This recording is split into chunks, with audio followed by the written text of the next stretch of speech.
ದನದ ವ್ಯಾಪಾರಿಯೊಬ್ಬರು ಅನುಮಾನಾಸ್ಪದವಾಗಿ ಸಾವನ್ನಪ್ಪಿದ ಘಟನೆ ಉಡುಪಿ ಜಿಲ್ಲೆಯ ಪೆರಡೂರಿನಲ್ಲಿ ನಡೆದಿದೆ. ಮೃತಪಟ್ಟವರನ್ನ ದಕ್ಷಿಣ ಕನ್ನಡ ಜಿಲ್ಲೆಯ ಜೋಕಟ್ಟೆ ನಿವಾಸಿ ಹುಸೇನಪ್ಪ ಎಂದು ಗುರುತಿಸಲಾಗಿದೆ. ದನ ಸಾಗಾಟ ವೇಳೆಯಲ್ಲಿ ಪೊಲೀಸರು ವಾಹನ ಅಡ್ಡಗಟ್ಟಿದ ಸಂದರ್ಭ ತಪ್ಪಿಸಿಕೊಂಡಿದ್ದ ಹುಸೇನಪ್ಪ ಶವವಾಗಿ ಪತ್ತೆಯಾಗಿದ್ರು.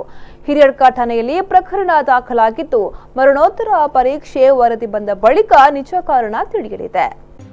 ದಕ್ಷಿಣ ಕನ್ನಡ ಜಿಲ್ಲೆಯ ಜೋಕಟ್ಟೆ ನಿವಾಸಿಯಾಗಿರುವ ಹುಸೇನಪ್ಪ ಕಳೆದ 35 ವರ್ಷಗಳಿಂದ ಹಸುವಿನ ವ್ಯಾಪಾರವನ್ನ ಮಾಡುತ್ತಿದ್ರು. ಕಳೆದ ರಾತ್ರಿ ಉಡುಪಿಯ ಪೆರಡೂರು ಸಮೀಪ ಬರುತ್ತಿರುವಾಗ ಪೊಲೀಸರು ವಾಹನವನ್ನ ಅಡ್ಡಗಟ್ಟಿದ್ದಾರೆ. ಹಸು ಸಾಗಾಟದ ವಾಹನದಲ್ಲಿದ್ದ 4-5 ಮಂದಿ ದಿಕ್ಕುಪಾಲಾಗಿ ಓಡಿದ್ದಾರೆ. ಪೊಲೀಸರು ವಾಹನವನ್ನ ಕಳೆದ ರಾತ್ರಿಯೇ ವಶಪಡಿಸಿಕೊಂಡಿದ್ದಾರೆ. ರಾತ್ರಿ ತಪ್ಪಿಸಿಕೊಂಡು ಓಡಿದ್ದ ಹುಸೇನ್ ಮೃತದೇಹ ಬೆಳಿಗ್ಗೆ ಕಾಫಿ ತೋಟದಲ್ಲಿ ಪತ್ತೆಯಾಗಿದೆ. ಕೆಲವು ಪೊಲೀಸ್ ಸಿಬ್ಬಂದಿಗಳು ಮತ್ತು ಜನ ಸೇರಿಕೊಂಡು ಅವರು ಓಡಿ ಹೋಗ್ತಕ್ಕಂಥ ಸನ್ನಿವೇಶಗಳು ಕೂಡ ಬರ್ತದೆ. ಆ ಸಂದರ್ಭದಲ್ಲಿ ಉಳಿದವರು ಓಡಿ ಹೋಗ್ತಾರೆ. ಈ ಒಂದು ವ್ಯಕ್ತಿ ಓಡಿ ಹೋದ ವ್ಯಕ್ತಿಗಳಲ್ಲಿ ಸೇರಿರ್ತಾರೆ. ಹುಸೇನಬ್ಬ ಜೋಕಟ್ಟೆಯ ನಿವಾಸಿ ಹುಸೇನಬ್ಬ ಎಂಬವರ ಇವತ್ತು ಸಾವು ಆಗಿದೆ. ಈ ಸಾವಿನ ಬಗ್ಗೆ ನಾವು ಅವರ ಕುಟುಂಬದ ಒಬ್ಬ ಸದಸ್ಯರನ್ನು ಭೇಟಿಯಾದೆವು. ಅವರು ಸ್ವಲ್ಪ ಸಂಶಯವನ್ನು ವ್ಯಕ್ತಪಡಿಸ್ತಕ್ಕಂಥ ರೀತಿಯಲ್ಲಿ ಮಾತಾಡಿದರು. ಮಾತ್ರವಲ್ಲ, ನಾವು ಮೃತದೇಹವನ್ನು ನೋಡಿದಾಗ ಕಣ್ಣಿನ 2 ಭಾಗದಲ್ಲಿ ಸಣ್ಣ ಗಾಯದ ಕಲೆಗಳಿದೆ ಮತ್ತು ಕಾಲಿನ ಉಂಗುರದ ಬದಿಯಲ್ಲಿ ಒಂದು ನಡೆದಿದೆ. ಈ ಘಟನೆಯ ಬಗ್ಗೆ ಕೂಲಂಕುಷ ತನಿಖೆ ಆಗಬೇಕು ಎಂಬುದು ನಮ್ಮ ಉದ್ದೇಶ. ಅದು ಅವರು ಬೀಳುವುದರ ಮೂಲಕ ಹೃದಯಾಘಾತಕ್ಕೆ ಸಂಬಂಧಪಟ್ಟಂತೆ ಸಾವು ಸಂಭವಿಸಿದೆಯೋ ಅಥವಾ ಯಾರಾದರೂ ಅವರನ್ನು ಹೊಡೆದು ಸಾಯಿಸಿದರೆ ಎಂಬುದರ ಬಗ್ಗೆ ತನಿಖೆ ಮಾಡಬೇಕಾಗಿರ್ತಕ್ಕಂಥದ್ದು ಪೊಲೀಸ್ ಇಲಾಖೆ. ಈಗಿನ ಕೆಲವು ಹುಡುಗರು ಇವರನ್ನು ಒಂದು ಸಲ 2-3 ಸಲ ಇವರನ್ನು ಇದೇ ಥರ ಅಟ್ಯಾಕ್ ಮಾಡಿದ್ದಾರೆ. ಅದನ್ನೇ ತಪ್ಪಿಸಿಕೊಂಡು ಬಂದಿದ್ದಾರೆ ಇವರು. ಇದರಲ್ಲಿ ಏನಂದರೆ ನಮಗೆ ಈಗ ಕಂಡು ಬರ್ತದೆ, ಇವತ್ತು 4 ಗಂಟೆಗೆ ಬೇರೆ ಇವರ ಜನ ಇರುವಾಗ 4 ಗಂಟೆ ಬೇರೆ ಆ ಲೋಡಿಗೆ ಹೋದಂಥ ಜನರು ಇದ್ದಾರೆ. 4-4:15 ಗಂಟೆಗೆ ಅಲ್ಲಿ ಅಟ್ಯಾಕ್ ಆಗಿದೆ. ಅದರಲ್ಲಿ ಒಂದು ಬದಿಯಲ್ಲಿ 4 ಜನ ಒಂದು ಬದಿಗೆ ಹೋದರು. ಆಮೇಲೆ ಇವರಿಬ್ಬರು ಒಂದು ಬದಿಗೆ ಹೋದರು.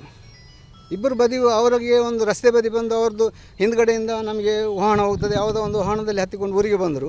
ಊರಿಗೆ ಬಂದು ಇಬ್ಬರನ್ನು ಹುಡುಕಲಿಕ್ಕೆ ಬರುವಾಗ ಊರಿಂದ ಜೋಗಟ್ಟೆಯಿಂದ ಅಂದರೆ ಕಣ್ಣಂಕಾರಿಗೆ ಬರುವಾಗ ಅದೇ ಈಗ ಮೃತಪಟ್ಟಂಥ ಹುಸೇನ್ ಮೊಬೈಲಲ್ಲಿ ಒಂದು ಫೋನ್ ಬಂತು. ಏನಂದರೆ ಇಲ್ಲಿ ನಿಮ್ಮ ಇವರು ಗುಡ್ಡೆಯಲ್ಲಿ ಸತ್ತು ಬಿದ್ದಿದ್ದಾರೆ ಅಂತೇಳಿ. ಇದು 100% ಅಂದರೆ ಇದು ಇವರು ಒಡೆದೇ ಹಾಕಿದ್ದು ಅಂತೇಳಿ ನಾವು ಹೇಳ್ತೇವೆ. ಹಿರಿಯಡ್ಕ ಠಾಣೆಯಲ್ಲಿ ಅಸಹಜ ಸಾವಿನ ಪ್ರಕರಣ ದಾಖಲು ಮಾಡಿದ್ದಾರೆ. ಹುಸೇನಪ್ಪನ ಮನೆಯವರು ಸಾವಿನ ಬಗ್ಗೆ ಸಂಶಯ ವ್ಯಕ್ತಪಡಿಸಿದ್ದು, ದುಷ್ಕರ್ಮಿಗಳು ಕೊಲೆ ಮಾಡಿರಬಹುದು ಎಂದು ಗಂಭೀರ ಆರೋಪ ಮಾಡಿದ್ದಾರೆ. ಕಳೆದ ರಾತ್ರಿ ಪೊಲೀಸರ ಜೊತೆಗೆ ಹಿಂದೂ ಸಂಘಟನೆಗಳ ಕಾರ್ಯಕರ್ತರಿದ್ದರೆಂಬ ಸಂಶಯವನ್ನ ವ್ಯಕ್ತಪಡಿಸಿದ್ದಾರೆ.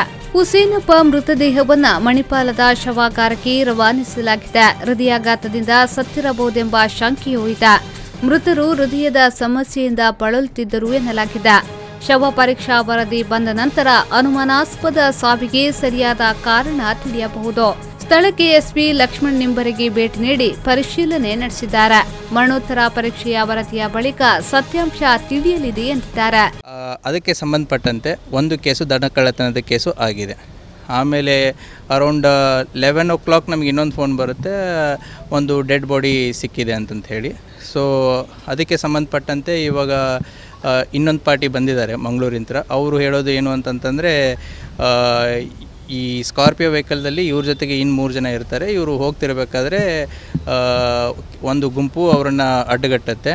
ಆ ಅಡ್ಡಗಟ್ಟಿದಾಗ ಯುವಕರಿದ್ದವರು ಓಡೋಗ್ತಾರೆ. ಅದರಲ್ಲಿ ವಯಸ್ಸಾದಂಥ ಈಗ ಏನು ತೀರ್ಕೊಂಡಿದ್ದಾರೆ ಹಸನಬ್ಬ ಅಂತಂತೇಳಿ, ಅವನಿಗೆ ಮ್ಯಾನ್ ಹ್ಯಾಂಡಲ್ ಮಾಡ್ತಾರೆ. ಮ್ಯಾನ್ ಹ್ಯಾಂಡಲ್ ಮಾಡಿ ಅವನಿಗೆ ಓಡೋಕ್ಕಾಗಲಾರ್ದಕ್ಕೋಸ್ಕರ ಅವನು ಕುಸಿದು ಬಿದ್ದು ಸಾಯ್ತಾನೆ. ಇದರ ಮೇಲೆ ಸಂಶಯ ಇದೆ. ಅದಕ್ಕೋಸ್ಕರ ನೀವು ಕೂಲಂಕುಷವಾಗಿ ಇದನ್ನು ತನಿಖೆ ಮಾಡಬೇಕು ಅಂತೇಳಿ ಒಂದು ಕೇಸ್ ಕೊಡ್ತಾ ಇದ್ದಾರೆ. ಅದನ್ನು ನಾವು ಕೇಸು ತೊಗೊಂಡು ಅದನ್ನು ತನಿಖೆ ಮಾಡ್ತಾ ಇದ್ದೀವಿ.